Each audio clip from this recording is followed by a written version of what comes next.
Matagumpay na naisagawa ang isang relief operation sa iba't ibang bahagi ng lalawigan ng Abra upang maihatid ang kinakailangang tulong sa mga apektadong mamamayan sa buong probinsya nito lamang Hulyo 25 taong kasalukuyan.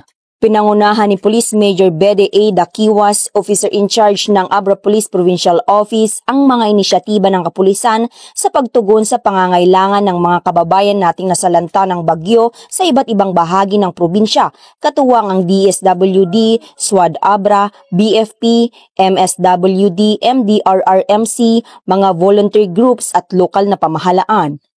Sa bayan ng Manabu, Abra, 20 pamilya mula Barangay Ayeng at Lusong ang tumanggap ng family food packs, hygiene kits at iba pang pangunahing pangangailangan.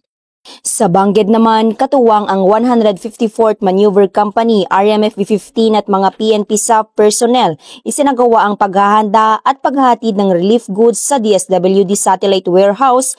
Nakiisa rin ang Bangged Municipal Police Station sa repacking ng grocery packs sa Municipal Hall kasama ang lokal na pamahalaan. Samantala, sa Danglas, 17 pamilya sa Barangay Pangal ang nakatanggap ng relief goods at hygiene kits sa evacuation center. Ang mga hakbang na ito ay bahagi ng malawakang paghahanda ng buong probinsya para sa patuloy na relief operation sakaling lumala pa ang epekto ng bagyo o magkaroon ng panibagong kalamidad.